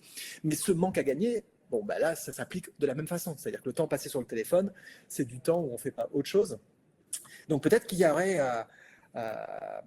on gagnerait à continuer d'intervenir aussi devant les parents pour leur faire savoir déjà ça, les connaissances qui ont été accumulées sur les problèmes que pose un temps trop long de visionnage à la télévision, et ce qu'on pense, quels sont les risques que l'on considère à l'heure actuelle avec les usages des smartphones, à partir de ces connaissances préalables et à partir des études en cours sur l'effet des smartphones. C'est vrai que c'est tout récent, donc la science, la recherche scientifique, elle prend du temps. Et ça prend des années pour mettre en place des études, avoir des résultats, répliquer les résultats par d'autres équipes, arriver à un consensus scientifique, il faut souvent 20 ans, 30 ans. Donc. Mais là, on peut quand même déjà anticiper certains risques et considérer qu'ils sont déjà suffisamment fort pour qu'on ait envie d'agir maintenant. Maintenant, on pourrait dire, d'un point de vue des sciences cognitives, ça aussi que m'a fait penser votre propos, que le fait d'engager les gens dans une problématique commune, donc engager les familles, on cherche à trouver des solutions ensemble, aurait peut-être plus de chances à les faire vouloir aller au bout de cet engagement, plutôt que de se dire, voilà, on vous informe parents que nous, on veut faire ça, et ils peuvent, bon, bah, ok, c'est votre truc, nous, faites ce que vous voulez, mais ça ne concerne pas. Et donc, le fait de construire ensemble, j'imagine que ça prend plus de temps, c'est plus compliqué. Je ne suis pas en train de dire c'est ça qu'il faut faire. Hein. Je dis simplement qu'on sait, d'un point de vue des sciences cognitives, que l'engagement vers un objectif commun, on se met d'accord, peut-être a plus de chances d'aboutir sur des résultats plus tard. Et le dernier point auquel ça m'a fait penser, et là pareil, donc j'enlève ma casquette de chercheur et je prends celle de parent. J'ai l'impression, et dans ce que j'entends aussi, les discussions d'expériences dans différents lycées, quand il y a un accord entre parents, et pas juste quelques parents qui essayent de faire un truc un peu isolé, c'est plus facile. Parce qu'au fond, si on est quelques parents à se dire, vas-y, on interdit à nos jeunes adolescents d'avoir un smartphone avant 13 ans, voire peut-être bientôt 15 ans ou autre, mais que d'autres parents prennent une autre décision et que la majorité des élèves commencent à avoir déjà un smartphone, c'est dur d'être en minorité et de continuer de pousser, quoi. Alors que se mettre d'accord, donc je crois que j'avais entendu parler d'expériences en Espagne d'ailleurs. Alors c'est une députée à l'Assemblée nationale, j'avais été auditionné, ça date déjà, en novembre 2024 pour un projet de loi justement pour réguler ça, hein, l'usage du numérique chez les enfants et les adolescents. J'étais auditionné en tant que chercheur en sciences cognitives. J'ai eu beaucoup d'espoir dans cette démarche à l'Assemblée nationale parce que ça m'avait l'air d'être quelque chose de transpartisan. Il y avait des députés de plein de partis différents, de tout le spectre politique. Donc peut-être ça donnait de l'espoir sur faire aboutir des projets de loi. Et je pense que c'était à ce moment-là qu'effectivement, il y avait une citation d'expérience de lycée en Espagne où le fait d'impliquer les parents, se mettre d'accord collectivement, avait facilité les choses pour, par exemple, interdire l'utilisation des smartphones en classe, pour se mettre d'accord sur des temps d'utilisation. Enfin voilà. Mais là, je pense que, encore une fois, moi, je ne suis pas expert, donc je suis aussi preneur de votre retour d'expérience. Très bien, oui, merci Mehdi, ça m'éclaire un peu plus sur cette question et puis effectivement c'est un travail à faire en commun pour que chacun apporte son idée, chacun apporte un petit plus. Si vous voulez, on essaie de construire une pyramide pour qu'elle soit solide, chacun apporte son pavé pour qu'on puisse réellement arriver au bout. Compléter la métaphore, parce que j'adore la métaphore de la co-construction d'un édifice, apporter chacun sa pierre, très important, et avoir conscience ensemble du lien entre les pierres, parce que sinon, juste poser les pierres les unes à côté des autres, c'est pas suffisant. Et donc, se mettre d'accord sur le lien dont on a besoin entre ces pierres, absolument. Tout à fait. Très bien. Mais écoutez, on a fait le tour des 5 questions. Donc, s'il y a des questions des participants. Merci Feroudja et Mehdi, c'était passionnant. Nous avons en effet quelques questions dans le chat que Maryse a relevées. Est-ce que Maryse, tu veux prendre la parole pour Je vais essayer de les prendre. La parole à Maryse. Oui, vous m'entendez? Oui, je t'entends très bien. Alors, je vais essayer de relayer, pas forcément toujours dans l'ordre, mais parmi les questions qui ont été posées. Donc, une question de Martha Schaub. Comment distinguer un manque d'attention d'un manque de sens? Et elle précise son propos en disant que certains élèves semblent décrocher, non pas parce qu'ils sont incapables de se concentrer, mais parce qu'ils ne voient pas le lien avec leur réalité. Comment distinguer un manque d'attention d'un manque de sens? Alors, ce n'est pas une question simple. Je ne sais pas si Mehdi, éventuellement Feroudja, vous voulez réagir sur cette question. C'est vrai que je ne suis pas le mieux placé pour y répondre, dans le sens où en laboratoire, justement, si on essaye d'étudier les effets sur les mécanismes de l'attention, on essaye d'isoler toutes les autres variables, de vraiment contrôler et de se dire, bon voilà, on va tester une condition, on va mesurer la capacité à mettre en œuvre une attention soutenue dans une condition sans distracteur ou avec distracteur, et voilà, on fait ce genre de choses. La question du sens, elle rajoute toute une autre dimension. Je trouve, de mon point de vue de chercheur, quand je vois l'étude, l'atelier mis en place par Feroudja, je le trouve génial de ce point de vue-là, parce qu'il me semble qu'il donne tout de suite du sens, parce qu'il confronte les élèves à leur quotidien, leur interaction avec les réseaux sociaux. Donc ça me semblerait prometteur, quoi. Mais scientifiquement, je ne sais pas comment répondre à la question. Alors, de mon côté à moi, oui, c'est vrai que c'est pas simple de répondre à ce type de questions parce que, voilà, comme l'a bien dit Mehdi, il faut isoler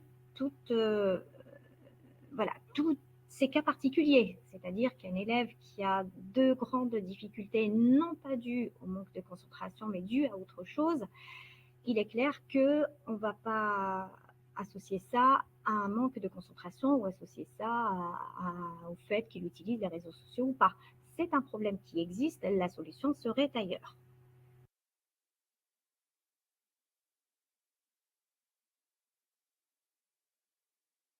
Alors, parmi les autres questions, comme on avait la même personne qui avait posé deux questions successives, je vais essayer de la reprendre, de Martha aussi tout à l'heure à 11h52, qui nous dit que dans son lycée, certains élèves sont très performants et très autonomes, tandis que d'autres semblent complètement déconnectés des apprentissages. Et sa question, donc, c'est est-ce que le numérique accentue cette fracture entre les très performants et très autonomes, ou au contraire, pourrait-il contribuer à la réduire? Donc, est-ce que le numérique qui recherche? Il pourrait y avoir deux réponses différentes. Le numérique pourrait aider, parce que le numérique n'a pas que des mauvais côtés. Le numérique nous aide aussi dans nos recherches. Un élève qui n'arrive pas à résoudre son exercice, qui ne comprend pas une notion, il peut chercher. Il peut trouver effectivement des vidéos, etc., qui peuvent l'aider quand les parents ne sont pas là ou ne peuvent pas, ou le professeur ne peut pas non plus. Donc le numérique a quand même son point positif. Ça aide des élèves à avancer. Mais un élève qui a déjà des difficultés et qui passe énormément de temps sur ces plateformes-là, il rajoute des problèmes à son problème. C'est-à-dire, il a déjà un niveau, peut-être, je ne sais pas, je ne connais pas de quel type d'élève on parle, peut-être qu'il a des difficultés de compréhension, peut-être de logique, peut-être de raisonnement, on ne sait pas. Mais cet élève-là, en plus de ce problème-là, eh bien, sa concentration prend un coup sévère parce qu'il passe énormément de temps à swiper d'une vidéo à une autre. Eh bien, malheureusement, c'est un effet, voilà, ça ne peut qu'accentuer les choses. Donc, pour répondre à la question concrètement, le numérique, alors, est-ce que ça crée un fossé, si vous voulez, entre ces deux catégories d'élèves? Pas forcément. Parce que le numérique, s'il est utilisé à bon escient, écoutez, c'est un point positif. Dans le cas contraire, on voit les conséquences. Ouais, question aussi passionnante et j'aurais une réponse qui va dans le même sens que Ferrugia, ça veut dire ça dépend. Et il y a des effets positifs. Le numérique peut nous aider à beaucoup de choses, à accéder à des connaissances, à nous organiser plus efficacement sur certaines choses. Et en même temps, peut aussi avoir des impacts négatifs. Et j'ai envie de dire, quel numérique? Parce qu'en fait, il y a une diversité d'outils numériques et ce ne sera pas forcément la même chose. C'est intéressant parce qu'au fond, avant le boom récent de l'IA générative, et notamment des grands modèles de langage, on parlait dans le numérique, et même, oui, encore avant, on parlait par exemple de l'accès à un ordinateur. Accès à un ordinateur et à Internet, il y a des familles qui pouvaient le faire et d'autres qui ne pouvaient pas le faire. Ça donnait une inégalité d'accès et ça pouvait avoir des impacts. Quelque part, avec les smartphones, il y a différentes problématiques d'accès, et je ne suis même pas capable, puisque ce n'est pas mon métier, de dire si c'est plus généralisé, s'il y a moins d'inégalité d'accès. On pourrait dire maintenant avec l'IA générative, voilà, sur les smartphones, il y a beaucoup d'applications qui en utilisent, on est confronté à ça, et on peut être tenté d'utiliser des chat GPT, Claude, Gemini ou autres. Et nous-mêmes à l'université, on voit que nos étudiants et étudiantes, malheureusement, les utilisent trop souvent, malgré tout ce qu'on leur explique, en disant bon, c'est bien de savoir comment ça fonctionne, mais il faut que vous vous entraîniez par vous-même à produire un énoncé, à écrire un email, à écrire une réponse à une question, parce que vous faites travailler votre réflexion, vous faites travailler votre capacité à synthétiser, à comprendre. Si c'est par des outils d'IA génératifs que vous répondez à ces problèmes qui vous sont posés, vous allez moins mémoriser les choses et moins comprendre quelle était la solution. Et ça, il y a de plus en plus de travaux qui sont en train de sortir qui le montrent. Donc de ce point de vue-là, on est presque tenté de penser que s'il va y avoir à ce deuxième degré du numérique un fossé, une inégalité d'accès, elle va peut-être être dans l'autre sens. C'est-à-dire que c'est peut-être une petite proportion de privilégiés il y a plus de rigueur sur empêcher l'accès, l'utilisation à cette IA générative, qui va faire plus travailler le cerveau et donner des meilleures performances analytiques pour ces personnes que plein d'autres qui seront trop souvent tentés et sans garde-fou d'utiliser à tort et à travers l'IA générative. Donc là, je pense qu'il y a, enfin, bon, voilà, c'est des réflexions en cours, hein, parce que c'est tout récent et les impacts sociétaux ne sont pas encore bien mesurés, mais on doit penser à ces différentes facettes. Donc ça dépend des outils numériques, il me semble. Merci beaucoup. C'est vrai que c'est un exercice pas facile de répondre à des questions là, qui arrivent au fur et à mesure. Donc, je regardais aussi le chat, j'essayais de remonter un peu plus haut. Il y avait une collègue d'anglais qui se disait, mais est-ce que je peux, moi, dans ma discipline, transférer un peu ce que Ferrugia elle-même a fait en mathématiques? Alors, peut-être, Ferrugia, je peux te laisser en parler un peu, puis je compléterai après, parce qu'on a des collègues, et puis même Mehdi aussi, hein, mais on a des collègues d'autres disciplines qui se sont lancés là-dessus. Donc, je vous laisse dire de votre côté ce que vous le souhaitez, et puis je rajouterai éventuellement des éléments par la suite. Alors, une activité comme la mienne, telle qu'elle est faite, c'est sûr que c'est pas simple de la transposer, de la faire comme activité en anglais. Par contre, il faut savoir qu'on est un groupe, hein, sur YAP, on est un groupe et il y a des collègues d'anglais qui ont réalisé des activités pour leur matière, dans laquelle le but de l'activité, n'est pas de calculer et d'interpréter, loin de là. Le but de l'activité, c'était de découvrir comment fonctionne tel ou tel, si vous voulez, pilier utilisé par ces plateformes. Ça peut être des fake news, ça peut être autre chose. Et ça apprend des mots en anglais, ça permet aux élèves, d'enrichir leur langage. Voilà. Et puis, ils découvrent aussi ces éléments-là dont on parlait tout à l'heure. Mais si je fais une petite synthèse, une activité comme celle-ci, où on demande de calculer, etc., en anglais, ça ne va pas être simple. Mais je tiens à rassurer la collègue, il y a des activités clés en main qui sont faites pour cette matière-là. Mehdi, je ne sais pas si vous voulez rajouter quelque chose, je vais compléter ce que disait Ferrugia. Non, je pense que vous aurez des choses plus pertinentes à dire. Alors, plus pertinente, je ne sais pas, mais effectivement, comme ça a été un petit peu indiqué dans le chat, effectivement, plusieurs fois, le projet Your Attention Please, c'est un projet Erasmus où des enseignants de différentes disciplines de 3 pays, donc la France, comme Ferrugia a pu y participer, la Belgique et le Portugal, ont justement essayé de travailler, ont été formés à la question de l'économie de l'attention par les partenaires et par l'Académie de Versailles notamment, et ont ensuite fait exactement ce qu'a fait Ferrugia, c'est-à-dire essayer de voir avec les élèves dans leur discipline en classe comment travailler sur ces sujets, ce qui n'est pas toujours évident parce que faire le lien entre économie de l'attention et mathématiques, et anglais, et français, histoire-géographie, enfin la liste est plus haut dans le chat si vous voulez le voir, toutes ces disciplines, c'est pas simple, et c'est pas spécifiquement intégré au programme non plus, au programme disciplinaire, parfois ce sont des activités qui sont un peu plus interdisciplinaires, mais ça a été fait, on a 12 enseignants sur l'Académie de Versailles, plusieurs aussi en Belgique et au Portugal, on a même des enseignantes de l'Académie d'Orléans qui se sont lancées aussi, parce qu'il y a un engouement pour cette thématique, et on voit bien le lien entre les enjeux qui sont sur l'économie de l'attention et les effets sur les élèves dans leur pratique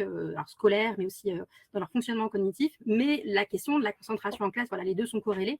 Donc, il y a une forme d'envie des enseignants, du personnel éducatif de s'emparer de ces sujets-là.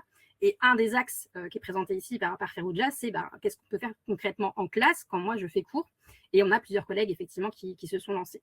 Voilà pour cette question sur le côté disciplinaire. Je ne sais pas s'il y a des personnes qui veulent réagir sur ce sujet. Et si dans le chat, il y a des collègues qui sont dans d'autres disciplines et qui se posent la question, on peut préciser après, si vous voulez, quels angles ont été choisis dans les différentes disciplines.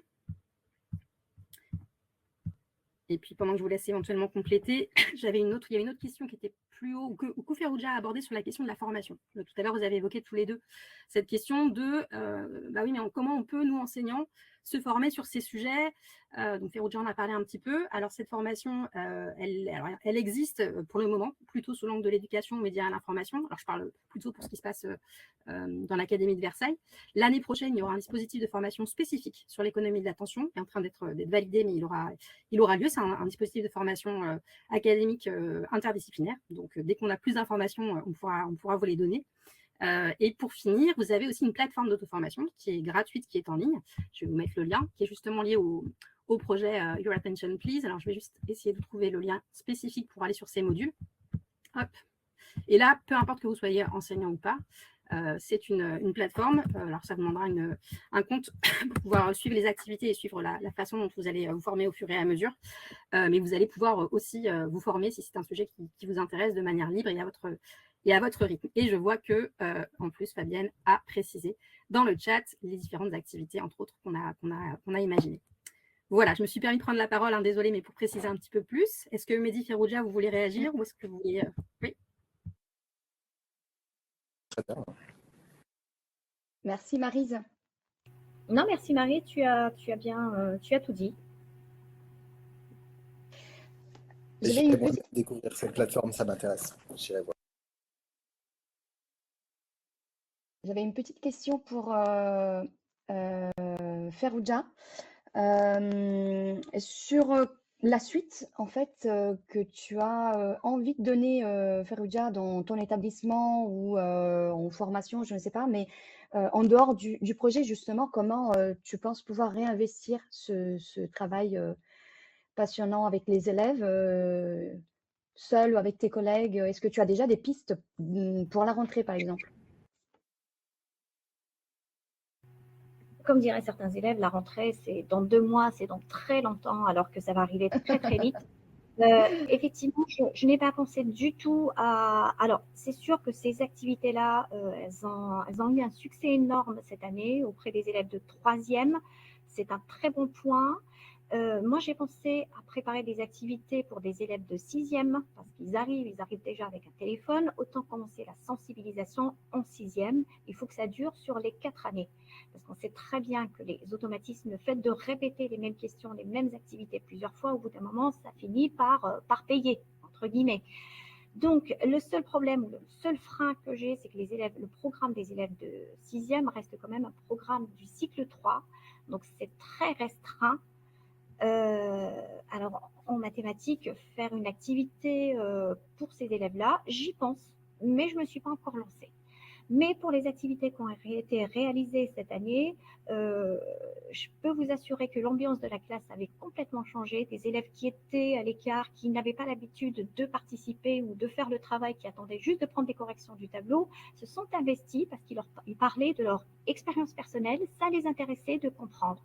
Donc, c'est quelque chose que je referai l'année prochaine aussi. Ça ne me coûte absolument rien. C'est un exercice, enfin une activité donc à faire en fin de chapitre. Au lieu de faire 2 exercices ou 3 de mon manuel, je ferai cette activité qui est plutôt complète, à améliorer pourquoi pas, mais c'est à refaire. Merci Ferrugia pour ta réponse. Et je crois qu'il y a une dernière question, enfin une dernière non, en fait, une question qui vient d'arriver pour Mehdi. Alors, je l'ai perdu, c'est Stéphanie qui a posé la question. Voilà, je remonte un petit peu. Oui, donc Stéphanie demande, Mehdi, quelques points clés sur comment le cerveau décide. Est-ce que vous pouvez nous apporter quelques éléments On aimerait bien savoir. Hein. Oui. Ça fait 20 ans que j'étudie ça et j'ai toujours pas de réponse complète, mais c'est normal. Non, mais il y a quand même pas mal de choses qu'on comprend et je pense qu'une chose, la première chose qui me vient en tête, qui me semble important à mentionner, c'est qu'il n'y a pas un centre de décision, il y a plusieurs modes de décision qui peuvent impliquer plusieurs réseaux. Et donc, j'ai beaucoup insisté parce que j'ai beaucoup étudié ça sur la bascule d'un mode délibératif. On réfléchit, est-ce que j'ai envie de faire une thèse? Qu'est-ce que ça va m'apporter? Je vais travailler pendant 3 ans et j'aurai un autre diplôme. Qu'est-ce que ça pourra m'ouvrir comme perspective? Donc voilà, vous réfléchissez sur des conséquences possibles à long terme. Vous prenez une décision, vous essayez de peser le pour et le contre. Et autre que la thèse qui est très long terme, hein, on peut prendre des décisions aussi sur où est-ce que je vais aller emmener ma famille pour passer les vacances. Et des modes vraiment automatiques, on ne réfléchit plus trop. Un que je prends très souvent en exemple parce qu'on a beaucoup étudié la navigation dans l'espace. Quand vous faites le même trajet tous les jours pour aller de chez vous à votre lieu de travail, typiquement, vous réfléchissez plus au déplacement que vous faites. Vous voyez, vous allez tourner automatiquement à un endroit, votre cerveau, une partie qui perçoit les amers visuels, les configurations reconnaît, sans même que vous ayez besoin d'y réfléchir, vous êtes encore en train de réfléchir à qu'est-ce que je vais présenter comme activité à mes élèves tout à l'heure, et hop, votre cerveau a reconnu l'angle, le croisement où il faut que vous tourniez, et puis voilà. Donc vous voyez, on a ces bascules vers les automatismes, et ça implique des réseaux cérébraux très, très différents. On pense que ça a une utilité, hein, c'est pas juste quelque chose, un travers, c'est d'un point de vue écologique, ça a une utilité parce que ça nous permet de ne pas sans arrêt réfléchir à toutes les décisions qu'on fait au quotidien. Si tous les jours, vous arrivez devant votre machine à café, vous demandez est-ce que je vais commencer par mettre l'eau ou le café, vous imaginez si on faisait ça pour toutes nos décisions quotidiennes, on serait épuisé à la fin de la journée. Donc ça nous permet de consommer moins d'énergie. Et donc tout ce qui est dans des environnements familiers, stables, qui n'a pas besoin de repeser le pour et le contre des décisions, semble être automatisé. Donc ça, c'est intéressant. On essaie de comprendre qu'est-ce qui fait que le cerveau bascule d'un réseau à l'autre pour prendre ses décisions. Quand est-ce qu'effectivement la délibération reprend la main et on inhibe nos automatismes. On se dit non, là, ça va pas, il faut que j'arrête cet automatisme. Mon code de carte bleue a changé, donc il faut que j'inhibe ma tendance précédente à faire la même séquence d'appui sur les touches. Et en même temps, qu'est-ce qui fait qu'on échoue à inhiber certains des automatismes qui ne nous conviennent pas.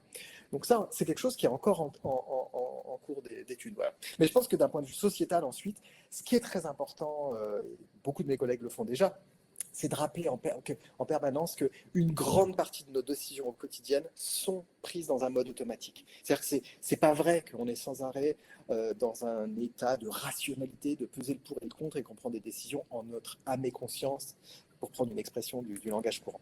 Voilà. Bon, j'espère que ça éclaire un petit peu la question. Merci Mehdi. Je vais compléter la question par une question posée par Fabienne, et toujours à propos de la prise de décision, et vous interroge sur les effets des émotions de la prise de décision. Est-ce que justement ils sont pris en considération? Alors de plus en plus, bien sûr que pendant très longtemps, plusieurs décennies, on avait une sorte de séparation. Il y avait les gens qui étudiaient les émotions, et les gens qui étudiaient la décision, la planification de l'action, sans interaction entre les deux. Un chercheur qui a joué un très grand rôle dès le début des années 2000, même avant, hein, c'est Antonio Damasio, à l'University de Californie à Los Angeles, UCLA. Donc voilà, qui montré qu'il y a une intrication beaucoup plus forte. C'est-à-dire que même dans des modes délibératifs où j'anticipe les conséquences de mon action, le fait d'anticiper une situation qui produirait quelque chose d'émotionnel, hein, j'anticipe un danger ou j'ai peur pour mes proches qu'il se passe quelque chose, va influencer ma décision, et le fait de me dire non, je ne peux pas prendre ce risque, je vais agir différemment. Donc en fait, les émotions agissent de façon beaucoup plus intriquée qu'on ne le pensait auparavant dans les mécanismes de décision. Il y a des interactions entre des aires appliquées dans le cortex préfrontal, dorsolatéral, très importantes pour cette planification de l'action, avec des aires qui réagissent plus aux émotions. Et puis Damasio parle beaucoup des marqueurs somatiques, hein, le fait que ressentir une émotion ou anticiper une émotion par exemple, on peut avoir des réactions au niveau de la peau, des réactions au niveau du rythme cardiaque. Donc en fait, ça s'accompagne de signaux que notre propre corps nous envoie et qui sont interprétés par le cerveau. Voilà. Après, il y a aussi plein de choses qui sont de l'ordre du rôle des émotions dans les décisions, dans l'automatisme, dont on n'a même pas du tout conscience. Là, c'est même plus qu'on anticipe une situation qui pourrait émotionnellement être dure. L'exemple que j'aime bien prendre, parce qu'il est sur l'influence de la publicité sur notre comportement, même quand on n'en a pas conscience, vous savez, quand il y a quelque chose qui bouge en périphérie de notre champ visuel, ça a tendance à attirer automatiquement notre attention. Pourquoi? Parce qu'on pense que d'un point de vue évolutif, c'était utile pour pouvoir réagir au cas où il y aurait un danger, réagir plus rapidement. Donc on a un automatisme qui oriente la tête pour aller analyser. Et donc les écrans vidéo publicitaires notamment exploitent beaucoup ça. C'est-à-dire qu'on fait bouger quelque chose à l'image, et sans qu'on ait eu le temps d'y réfléchir, on se met à tourner la tête pour analyser. Et ben, il y a des études un peu plus récentes qui montrent que si l'image, la publicité, par exemple, contient une connotation émotionnelle, de la peur, de la colère, et ben en fait, ça a tendance à attirer notre attention plus rapidement. C'est-à-dire que notre cerveau, une partie de notre cerveau a identifié qu'il y avait de l'information émotionnelle avant même qu'on en ait pris conscience.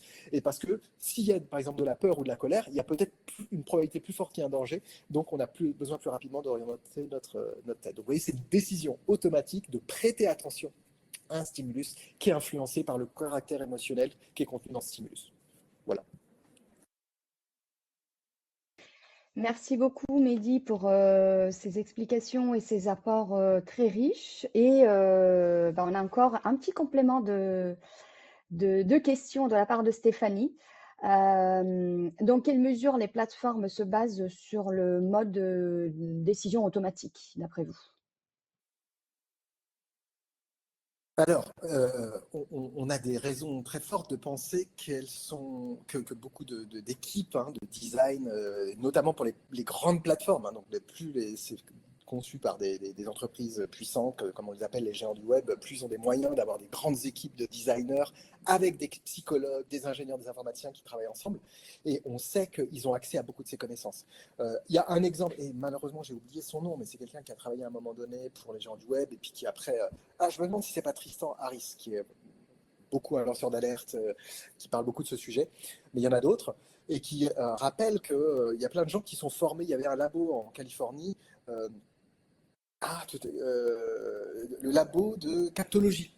Donc, si vous voulez, il y a des chercheurs à l'interface entre marketing et recherche en psychologie qui essayaient de former leurs étudiantes et leurs étudiants à mieux prendre connaissance des mécanismes pour capter l'attention, pour pouvoir ensuite les exploiter dans le marketing. Donc, on sait que pas mal de ces plateformes sont informées de ces mécanismes automatiques et mettent en place ce qu'on appelle, il y a un mot-clé qui ressort beaucoup, ce qu'on appelle des architectures de choix, c'est-à-dire une configuration de l'interface qui va plus facilement orienter nos choix dans certaines directions plutôt que dans d'autres. Et bien sûr, plutôt dans des directions qui vont dans l'intérêt de la plateforme, dans son intérêt économique. On a cité l'exemple tout à l'heure, on a discuté des cookies. Si je vous mets un gros bouton pour accepter les cookies, c'est facile, j'ai juste besoin de cliquer, et puis comme ça, je fais vite passer l'écran et je vais voir la vidéo que j'ai envie de voir.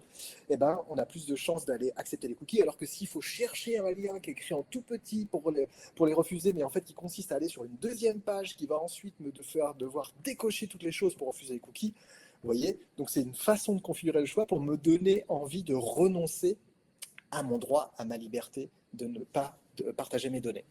Donc là, il y a eu directement une influence des connaissances en psychologie sur le design.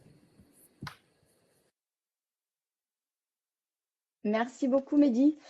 Merci. Je pense que nous arrivons à la conclusion de ce webinaire passionnant. Il n'y a plus de questions dans le chat et de toute façon, nous avons eu tellement d'éléments de la part de Ferrugia en termes de terrain, de la part de Mehdi en termes d'apport de la recherche. Et un grand merci vraiment parce que vous avez évoqué des questions cruciales tout en faisant le lien entre le terrain, la recherche et avec la dimension aussi familiale, en fait, la parentalité également, puisqu'on a une grande responsabilité vis-à-vis de nos enfants, de nos élèves, et c'est essentiel de le rappeler, puisque nous ne sommes pas que enseignants, nous sommes des humains et des parents, donc tout ça nous interroge, et c'est vrai que la question est extrêmement complexe. Merci beaucoup pour tous ces apports. Et je retiens, Mehdi, votre phrase en ouverture lors de la première question, travailler en tandem avec la classe. Donc voilà, je pense que c'est essentiel aujourd'hui, enfin on le sait tous, de créer, maintenir et alimenter ce lien entre le terrain et la recherche, puisque les deux s'alimentent mutuellement, et c'est essentiel pour pouvoir répondre à des questions de ce type-là, en fait. Voilà, donc merci beaucoup.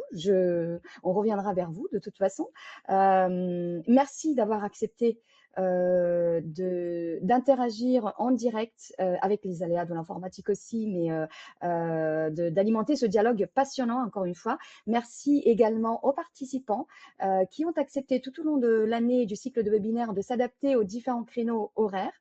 Et merci d'avoir été là. Merci pour les questions intéressantes posées dans le chat. Vous aurez accès aux ressources avec l'autorisation de Ferrugia et de Mehdi au support, aux diapositives que nous pourrons charger dans votre espace magistère.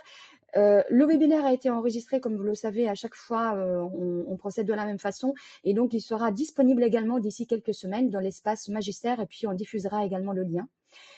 Merci beaucoup, merci pour ce moment de partage, et merci également à ma collègue Maryse Brostaille d'avoir géré le chat, les questions, et puis pour ses apports également en interaction avec vous.